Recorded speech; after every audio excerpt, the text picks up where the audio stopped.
Well, welcome back. Let's pop this open. We didn't get on time. One day. We'll get work. You get to work one day. You're gonna count it down. Oh well, it's three work. people. We can't coordinate Hard. that well. We can't do it with 2 people, man. Yeah. You're gonna count it down. Right? Yeah. So welcome back to our third episode of the HT podcast. Today we, again, Jung Vien and Jung Kiên. Jung Kiên. And today we have a special guest, our very first guest, which is Jung. BT. My name is Bao Tran, but I go by BT. Awesome. Before we start, I would like to correct a statement I said from last week about the interest rate example I used. Last week I said that if you have $100 at a 10% rate, some bank will give you 10% whatever. So the first month I said after the first month you'll have $10, which actually isn't true because interest rates are calculated at a yearly rate, not a monthly rate. So you divide that by 12, and then that's how much you will get the first month, and then you add that up. So for example, $100 times 10% divided by 12, which is about 83 cents. So then after the first month, you have $100.83.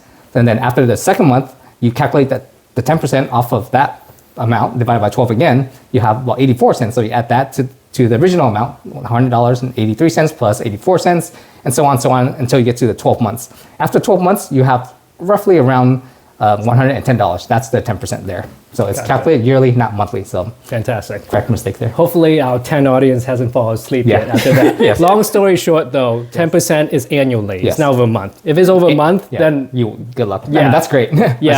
all my money would be in there, and I wouldn't be on this podcast. So right now. all interest rates are calculated yearly, not monthly. So just FYI, next time you calculate that. Fantastic. Yeah. All right, the end of the podcast, and I guess. It was nice meeting you, BT. Nice having you guys too. So if you guys didn't know, Bao Tran was our former Don Jung for a period of time. She did 2 terms in our Don PhD. Before that, she was also Tuki during my term when I was Don Jung. So that was 2013 to 15, I believe. So can you tell us a little bit about, let's say, how you got started in Tunyi? Let's go back way back. Before you became Hun Jung, where did that come from? Yes. So I actually didn't join Tunyi as like a little kid. So my family moved here from Vietnam, and I joined Tunyi as a hiệp sĩ cấp 2. What? Yes. Well, because Jung Kiên, last week we found out he joined as an Ao Nhi. That's crazy. I joined as a Tu Nhi, and he joined way Were later. you in Tunyi in Vietnam or no? No, okay. At the parish that I was at in Vietnam, when I was there, we didn't have Tunyi. Now they do, and like I follow them on Facebook, so now they do, but we didn't at the time I was there. That's why you're so mature and we're such goofballs, because we were younger when we joined. Okay. I know people just say that I'm older than my age. Which is Very good. mature. We need it, right? Yeah, but so my family came over here, and then my aunt at the time, she had her eldest in Tunyi, and she loved it, so she signed me and my sisters up for it. Yeah. And I joined as a hiệp sĩ cấp 2. And in the beginning, I didn't really know anything about Tunyi, or I didn't quite fit in actually. And well, because a lot of my classmates at the time, they had been in Tunyi for a long time, so they were already friends with each other. Yeah. So it's kind of hard to break that circle. Did you find that there was any language issues? Yeah, Like you coming from Vietnam especially? Or, I mean, I know you spoke some English when you came here, but how was that? I would say, yeah, definitely there were some language barriers there. I mean, I consider that I had recently came from Vietnam. I think my English were pretty good at the time, but I think it was more of a matter of confidence to just like, to just like to speak and to talk to people, and just afraid that you say something wrong, or it's like you didn't understand the different cultures. Like being a kid in Vietnam was very different from being a kid here. Sure. So it's kind of like sometimes like I didn't understand what they were talking about or what was going on. So I mean, after the first year, I didn't quite like it actually. Of course not. So but Vien was one of my Hun Jung at the time actually. Yep. Wait, Vien was your Hun Jung? Vien was my Hun Jung. And you're still here? Yes. Yeah, so he's been sort of like a mentor to me over the years. Crazy. Yeah, it was Viet and Chị Thảo and then now. So you learn Vietnamese from BT? Oh yeah, definitely. It was not the other way around. She didn't learn English from me. I learned Vietnamese from her. That's so crazy you say that because I see most kids who come, except for especially Hipsy and Yesi, when they come over from Vietnam, they'll last like 1 or 2 years. And that how? And they don't come back. I mean, I definitely understand that though. Yeah. Because for me personally, after that first year, I didn't really like it. And I think I told Viễn at some point, I was like, I'm not sure I want to come back the second year. Yeah. But then Viễn told me that my second year coming back because of my age, I would be a Hipsy Trung Thành, learning to become a Huân trưởng. And the perspective would be different. Because being a Huân trưởng is very different from being a Đoàn sinh. The things that we do are different. So he encouraged me to give it a try, and I did. Wow. And You kept it on the hook. A lot of people went back in Trung. Very tricky, very tricky. I'm very surprised. So you kept going, and then you became a Huân trưởng. And was Vian lying or telling the truth? Was it completely different? It is very different. It's a different perspective. It's like being a teacher and a student. It's like on opposite side. Yeah, and I think that's the reason why I stuck around, because I like the sort of things that we do as a Huân trưởng more, and I think also we're able to connect with people and make friends. And I mean, a lot of my close circles are now teeny people. Yeah, that's true. Did you remember which camp you went to? Huân trưởng camp? Who was the San Chung at the time? You should remember. I think I do. I think I do. I don't remember the number, but it was the one in Washougal. Right. It was really hot. Yes, it It was. was a really summer, hot yep. and no shade like location. Yeah. Yeah. Did that put you off you wanting to join some more, or did it influence you? Did the camp at all influence your decision afterwards? No, it didn't really play that too big of a part in my decision. I think at the time, because everything to me at that time was still sort of like a transition from moving over from Vietnam. So I still, I took everything as it came. Yeah. I was just like very roll with it. Impressive. And I mean, now thinking back, the heat was terrible, but compared to what I was used to in Vietnam, so I was like, it's whatever. Was there more Huân trưởng back then, or teacher Huân trưởng that speaks Vietnamese too, right? Like the main language was. Like the lessons we had at Huân trưởng camp. With Vietnamese too. Yeah. But I think I was very impressed by the Huấn luyện viên and the Huân trưởng that were teaching at camp. Yeah. I remember seeing purple scarves for the first time, and I didn't know what they were. I thought they were priests. So much power. Yeah. I think it was Anh Đức. It was Anh Đức. Yep. Yeah, it was Anh Đức. Chong was there. And Jung was also there, and Jung was there. Shout out to them if they're ever watching one day. You made another Huân trưởng apparently. Yeah. So that's so crazy. Yeah. That happened like that. So you kept going too. So that was in early 2010s, right? 2011, 10, 11? 2012. 12. Yes. Gotcha. So you became Huân trưởng so you came to camp in 2012, became Huân trưởng in 2013. No, 12. 12. Oh, I was saying, right, that's right. You had the speed run through that we thing. That's right, had I remember that. What they call a fast track. Yeah. They became Huân trưởng real quick after attending daily mass for a week or whatever it was, right? So when you finished Huân trưởng, what's the first ngang that you taught then? I taught Gan Thieu. Oh, the worst ngang possible. I haven't taught Gan Thieu. You have either, right? I have. Yeah, okay. I hate it.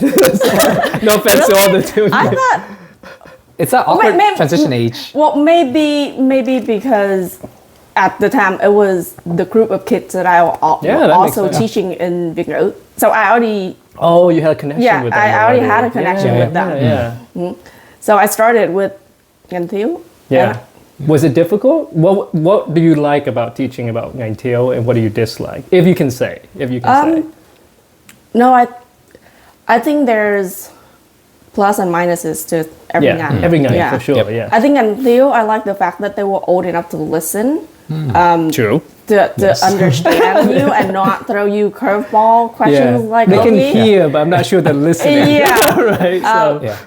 But the thing about teaching them is they're not quite at a stage where you can have like open discussion or more like open Yeah. topic with Yeah. them.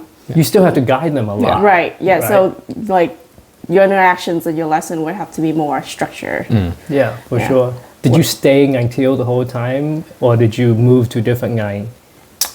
I think I was in Ngan Thieu and then I moved up to Ngan Nghĩa because I think there was like a shortage of Hun Chung probably in more. Ngan Nghĩa. Yeah. Yeah, which is typical. Yeah. Yeah, so I think I went to Ngan Nghĩa and then And then did you become leadership after yeah, that? I think You're like after, no more yeah. teaching. Well, all the years kind of start to blur together after a like, while. yeah, But yeah, so I think afterward when I That would have became- been 2013 then. Yeah. When she became the secretary for our Dawn. Yeah, Oh, yeah. okay. I think I only taught for like a few years, and then after I became Got busy. Hun Chung, when Yeah. we had enough Hun Chung to teach classes, Yeah. then I stopped teaching and did more of the like the admin and Yeah, the leadership. stuff. Yeah. Do you enjoy that more, or do you? Is there like an obviously there's a negative and positive to everything. I mean, it depends on your strengths and Yeah. weaknesses. Yeah, too. yeah. Yeah, I do. I mean, I like sort of like planning and admin work and whatnot. So yeah, I do like that more. I mean, I didn't have any problem with planning lesson either. But if you had me pick, I would do more of the admin like Yeah. stuff. Really? Yeah. It's that leadership. No, I mean I don't lie. That's same with me. I Yeah, prefer. I really? mean, actually, I'm not a great teacher. I don't like teaching to Yeah, be honest. yeah, And I prefer doing more administration stuff as well. Yeah. That's more my suit. Oh, I'm completely different. With Thieu Nhi or work in general, I do not want to approach leadership because you have to deal with people, right? I'm fine with talking one-on-one with people, but sometimes some of the issues, especially we're older now, right? I don't want to keep saying this. I'm not saying BT is very old, feel free to. right? I mean- But she's wiser now. Yes. But some of the stuff that, as a leader, you experience from like a potential 21, 22, 23-year-old, you'll be like, I don't want to deal with this, right? It's It funny might- you say that. It's Because not. I'm not a people person. Well, you got well, I think you got into the wrong business then. Yeah. Talk about that later. But Yeah, a lot of people say that too. Yeah, but you made it work, obviously. and you were in your early 20s at that time, right? Yeah, of course. So I was, it's a lot of yeah. big step for early 20s. Actually, I think a lot of Chingy in general, a lot of Hunjungs are pushed into those roles at a very early Yeah. age. So they either kind of adapt to it or, you know. Did you feel like it helped with your main job too? I'm not saying Thieu Nhi is not a job, but did it help with your? Oh, she should still be in Yeah. school at the time. Wait. I was still in school at the time. Oh, okay. Yeah, Tingy is a full-time unpaid job. Yeah, Yes. for sure. That too. For sure. But did it help with your, once you were out with that leadership skill, did it help with your normal job that you got? I know you recently got a job for a while now, right? Yeah. Yeah. I'm a development specialist with the city of Tacoma, Yeah. where I live at, and I've been with the city for 5 years, but I've been in this current position for probably 2 years now. Oh, okay. Yeah. And definitely the skills that I gained in Tingy are very helpful. And I think all of those are transferable skill in just any other areas of life, like work or just personal life too. But as far as how it helped, Yeah.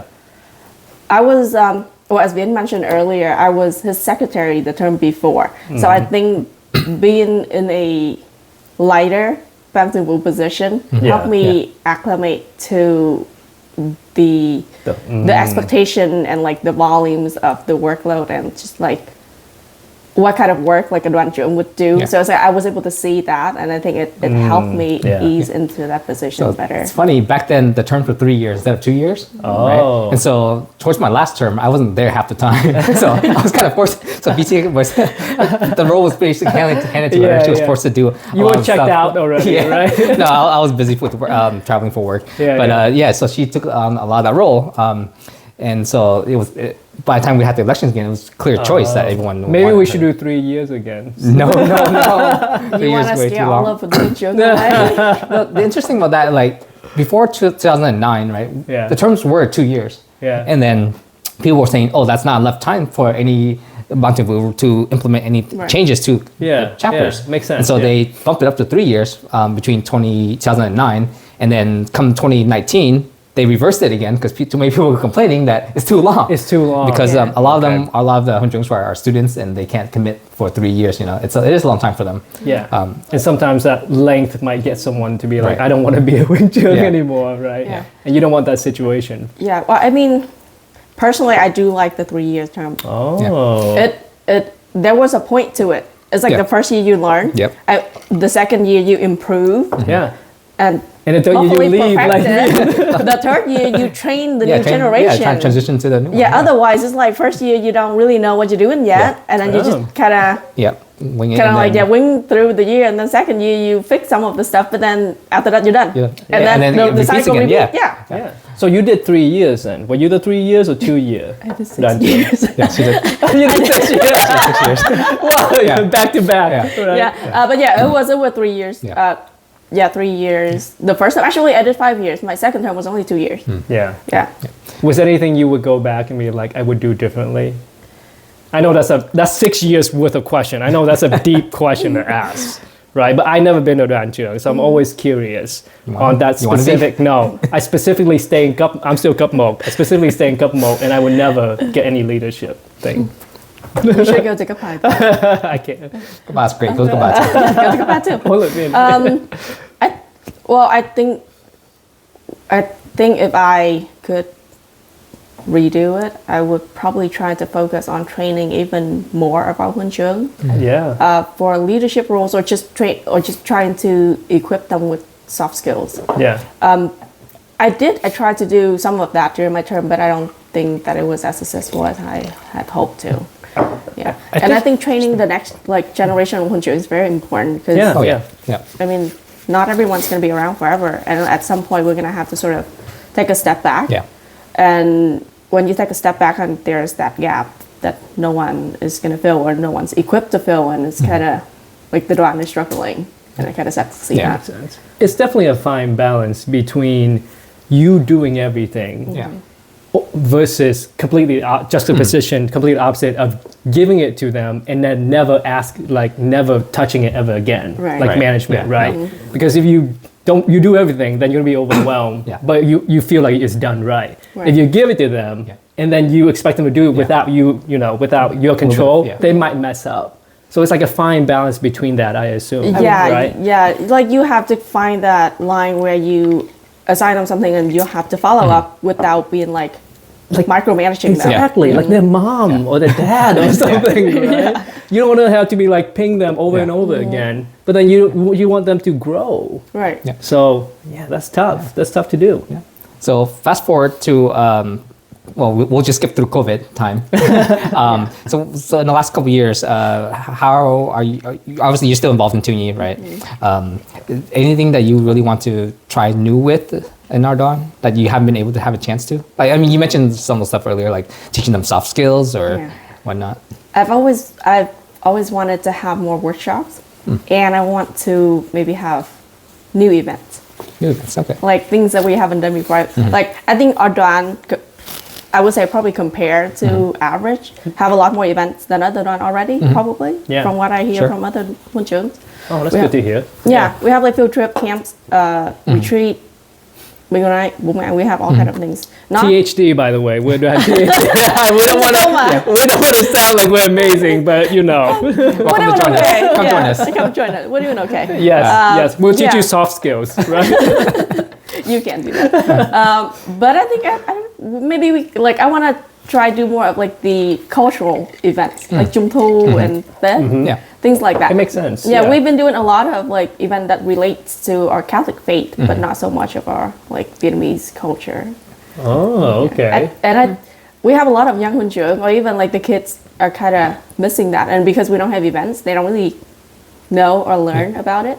So I think if we could have more of those, it'd be good. I think years ago in our church, I think when each of the groups were smaller, Tunyi Vingu was smaller, Yeah. we did do more joint stuff, like Tây Thôn Tu stuff, we were all involved.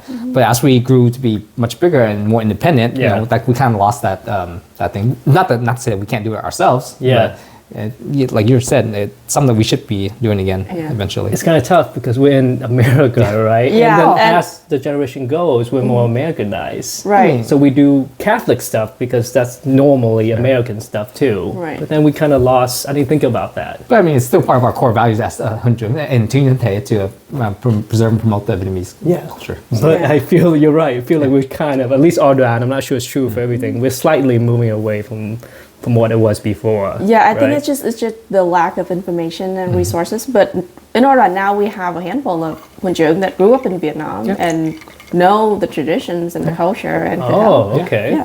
Yeah, it's just need them to speak up a little bit. but Vietnamese or English, right? it goes back to because we have a good amount of events that if we add any more, it kind of it's feels a like a lot. thing. Yeah. So we had to take something away. Yeah. Right. Yeah, find a sweet spot in between there. Yeah, Not because doing too much. you're right, because we're always, seems like always packed. Yeah. You know, I'm not in leadership, thank goodness. So I don't know how truly packed we are, but it seems like it's event after event after event after event. Yeah, and I mean, after every event, you kind of have to give all Hunjung a little cool downtown. And it's not just the event itself, but it's the planning period before the event, you know, that always takes up a lot of energy as well.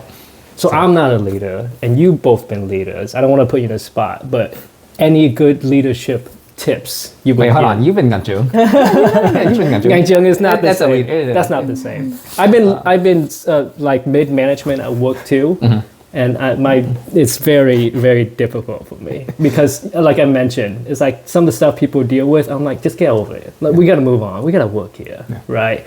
So besides that, I'm wondering if you guys have any tips for me and potentially all the Huingjungs, you know, younger Huingjungs who are thinking about leadership. You know, any tips how to either smooth into the role or some of the things that you want to look out for, you know, while teaching someone. You want to start or? Yeah, you can start. Why don't you Putting you guys on the spot. Sorry. Part of it for me is one, you know, leave your ego behind you, and then if you want to roll, like smooth into something, get into a role, do that role. You know, you don't need the title to do something like that. You can do it. You can just ask anyone, ask Bantu, you want to try this, you know, they'll be more than happy to let you try something, you know. That makes get sense. into it. Yeah. For other Hunjungs will see it too. They'll say that you're stepping up, taking the initiative to, you want to try this for our Don or try this for the kids, right? That makes sense because sometimes you don't speak up, but BTV won't even know that you want to do it. They'll just assume you're like the other 50 Huingjung who doesn't want to do it, right? And so if you just speak up a little bit, you stand out right away. And I think that the other thing is doing by example and not, you know, if you want to become a leader, you're not just gonna it's not like dictatorship. You can't just like tell people do this, and this. It's more about showing them, leading them to do it, not, you know, directing them. Okay. Kind of thing. That makes sense. lead by example? Yeah. Be patient. I think for me is like if you're, it's not just leadership, but it's any position. Just do your research and ask for help. Because for Audran specifically, even though, actually I'm not going to say that even though we don't have a lot of older Hunjung, because we do, we have Hunjung like spanning, you know, that happened in Tunyi for a while, and then Maybe too long. I was thinking of like a few years ago, we didn't have a lot, but now we do. Yeah. So I was like, reach out for help, ask for help, do your research, like, and like take initiative, like Ben said, you want to do something, step up and do it.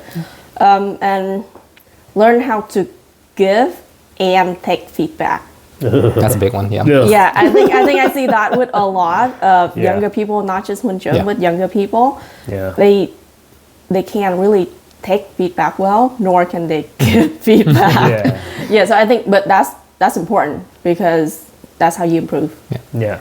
The compliment sandwich, right? Yep. Good, Good, bad, bad, Yeah. delicious. I hate that. I hate compliment sandwiches. I hate the taste. I always wait for, when someone says something good, I wait for that middle part, the bad part, you know. You know it's coming. You know it's coming. Or you don't just stop them at the first part. Thank you, goodbye. And then I just leave, right? But yeah, those are amazing skills. Okay, those are great things. And I kind of know, but I don't know too much. You probably use some of those skills to do stuff on the side too. I know you have a main job, which you mentioned to us already. but I'm also curious about the other stuff you do too. So how did you get into that? And you can tell if you want to talk about it. Yes, you can say it. You're making this seem so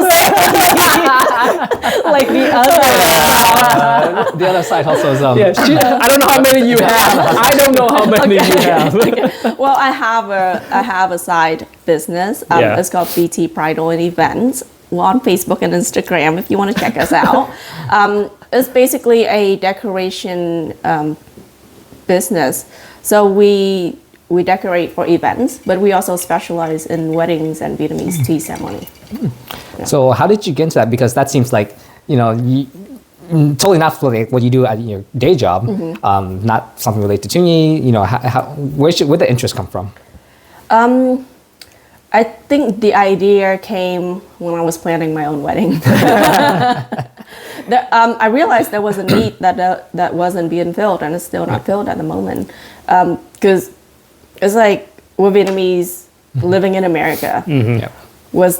Wedding is one of the biggest event in our lives, and we couldn't do, majority of us could not do it just the American way. We have to incorporate the tea ceremony, all of these Vietnamese traditions, but then there's not really any guidance or resources that are applicable to us. It's like either it's all just how they do it in Vietnam, or that's it. There's nothing for kind of like Vietnamese Americans. So that was the first part was the resource on how to do it, to incorporate both culture. It's interesting you say that, because when I had my wedding, I had to go all the way up to Seattle to get the bưng quả and all that stuff. So it's you don't really know what to do or how to do it, and then also there's the lack of the physical supplies, all the the mâm quả, the chao cao, and all that stuff. So when I was looking into planning my wedding, I realized it's how do people do this? It was so stressful, and the more I looked, the more I did my research, the common theme of everybody that went through it was it's the most stressful event of your life. And I was it's supposed to be your best day. Why is everybody feeling this way about planning their wedding? It's just not right. So I was I want to do something to fix that. I don't want to cause a fight with your current spouse, but just curious, percentage-wise, you feel like you did more than your spouse, or you did less, or?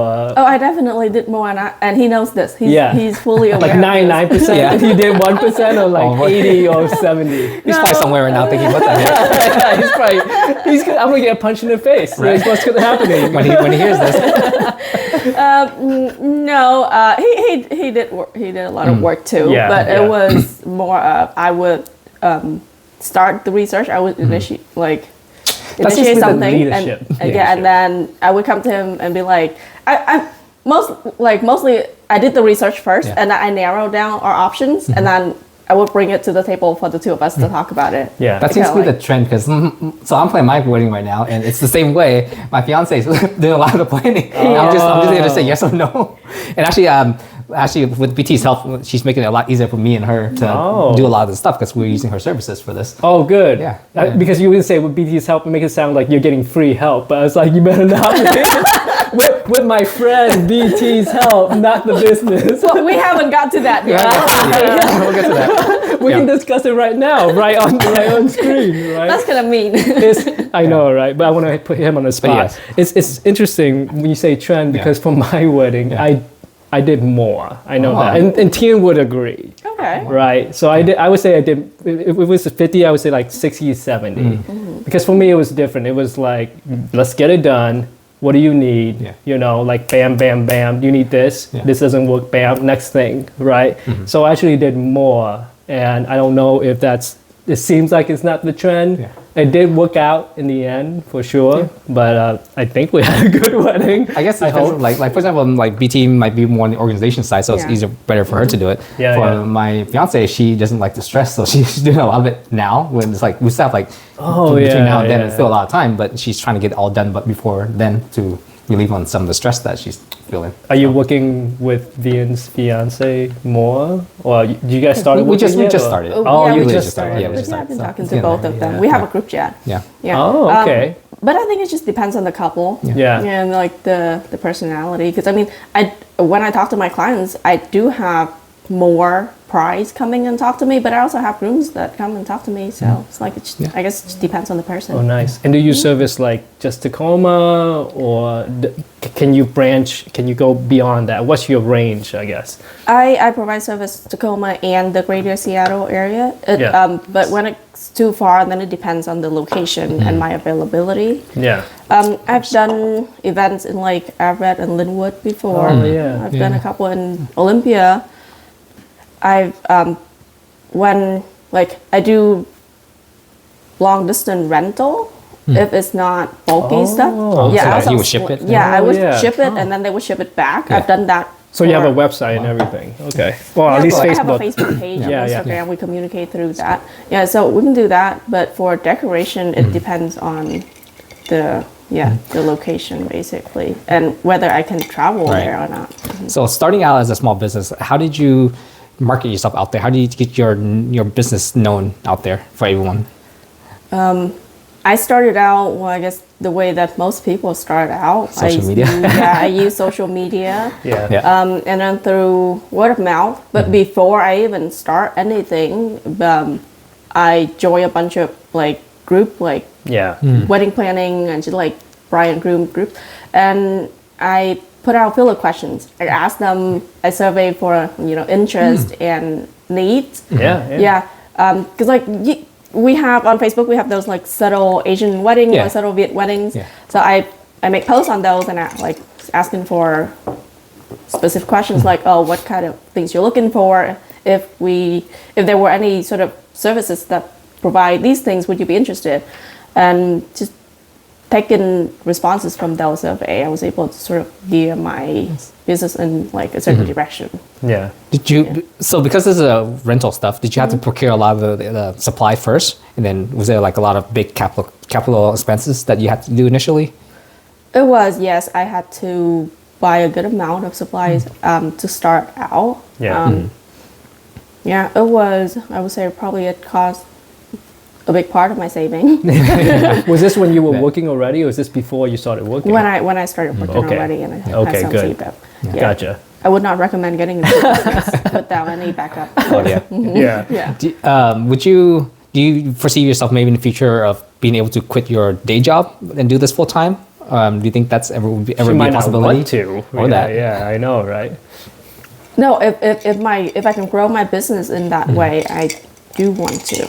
Oh, okay. I don't want to jinx it, but my hope is that I would be able to expand and ultimately provide sort of like all-inclusive packages like decoration, and maybe I could even have like contacts for like photographer, makeup, and whatnot. Sort of like just that like one-stop shop. Yeah. To make it less stress for. Makes sense. Bride and groom. Next time I see a stressed out bride, send them my way. I might stress them out more than you. Just being around me is stressful enough, so I just stand there. But at this time, I just don't have the capacity to do that. So I'm just starting out small. So how do you juggle between sorry, my throat. Between your side business, your day job, your Ching, your family that you there's no way you can put 100% in everything. Yeah. So how do you manage that? Yeah. Because I see like a lot of students are they're still students. Some of them may have part-time job, but then they still struggle to just even take care of Ching sometimes. Right. Yeah. I think it's all about commitment and time management. And like you said, definitely like I can't give all those 4 or 5 things in my life 100% all the time. So the last couple of years, I've taken a big step back from Ching, so I don't show up every week anymore. I show up when there are big events, or if I know that there's going to be like more when Chong being out that day, things like that, I will show up. So I'm not always there. With Ching, for my family, I'm fortunate that my husband is very supportive of what I do. Yeah, and I mean, he's somewhat my personal slave too. Shout out to me. He helps a lot with my side business. Yeah, he helps a lot. And then with my work, with my day job, I'm fortunate enough to have a very flexible position. So as long as I can get the work done, it doesn't have to be from 9 to 5. Right. Yeah, so I would just have to move my day around to make sure that I can get everything done. Yeah. And then with the business, like I said, I don't really have capacity to take it fully where I want it yet. So I'm picking and choosing what I take on. Yeah. So let's say, well, here in Washington, basically my business season is like 3 months. Right, the summer. Yeah. Makes So sense. summer is very busy. Yeah. Summer is like super busy. But I would have to, before I take on a client, I would have to look at what I have that weekend, the scale of the event, what they need from me, whether I'll be able to arrange my schedule and accommodate that or not. So it's kind of like, I guess I have that flexibility to whether to take on one or to tell them, oh, I'm sorry, I won't be able to help you. When you think about it, like, if we have a lot more time than we think, right? So even our younger Wing Chun, they think like, I have no time to do anything. You have more time, you think. If you just put the phone down, That's it. then Right. you have more time. And one of the biggest way of putting the phone down is, in my mind, if you want to do anything, you want to trick yourself into thinking, I'm not taking something away. Because if I take your phone away, everyone hates that. If I take away like sleep or I take away specific food, you hate that, right? But if you have a goal, you're like, oh, my goal is to open a business. I'm going to give myself this goal. I'm going to give myself this opportunity and I'm going to do it. Then naturally, you will use that time to do that goal versus using it on the phone, right? So give yourself the opportunity, give yourself a goal. It'll be a lot easier than saying taking something away. But obviously that goal is very important to you. So then you move that goal to be one of the pillars of your life, right? And then you will spend it. And then you will naturally, we all naturally get rid of the things that are inconsequential, right? Not important anymore. Not saying Tilny is inconsequential, but other stuff too. Rather than social media all the time. Yeah, social media all the time. Yeah, or also prioritize the things you have in your life. Like for me, one weekend I might prioritize my business. Like let's say, if I have something, I'm gonna have to drop Tilny or drop some parties that people invite me to, or if I know I have if I know that I don't have camp, I'm gonna block that weekend out. I'm not gonna take on any client that weekend. So it's also about priority. Yeah, for sure. I think that's the big one. Just being able to prioritize different things. I mean, because when they're young, they want to do, especially the younger ones, they like to do, like to go out, like to party, like to go to raves, like to go to clubbing. It happens. But this is where we need to prioritize. I was gonna say, we all do that, but I didn't do that because I didn't have any friends. But I think it's a good time to stop. I actually didn't keep track, but I think so. Next time we need to. Yes. But I do want to say it's very interesting because you mentioned that you want to focus more on culture until you need more events that's on culture. And that's literally what you're doing with your business, right? So Tilny didn't give you that outlet potentially. It does, I'm joking. But let's just say if it didn't, then you actually found a way to get that outlet because you're literally spreading Vietnamese culture, right? On keeping it too. So it's really interesting that's probably, I think, a part of coming over here when, you're that age, right? Your culture is such a big part of you because you've been there for most of your life, right? In Vietnam versus me who was 3, right? And you're just spreading that through your whole life with Tilny and then with your side hustle and probably with your main job too. So it's very interesting that your path has been like that. So very cool. Any last words or any last business tips you have for our listeners? Our few listeners. I just want to thank you, both of you, for having me on your episode today. Thank you for giving me the honor of being your podcast. Yes, first and not last. I don't know how many people you asked me for. Not a lot. You were thank you for thinking of me. Yeah. Yes. I think I really want to understand the people in our band first for sure. Yeah. So this is a good one. Yeah, and I look forward to seeing more of these episodes. Hopefully, it will keep going for a long time. Yes. Yes, hopefully. All right. Well, cheers. Thanks, guys.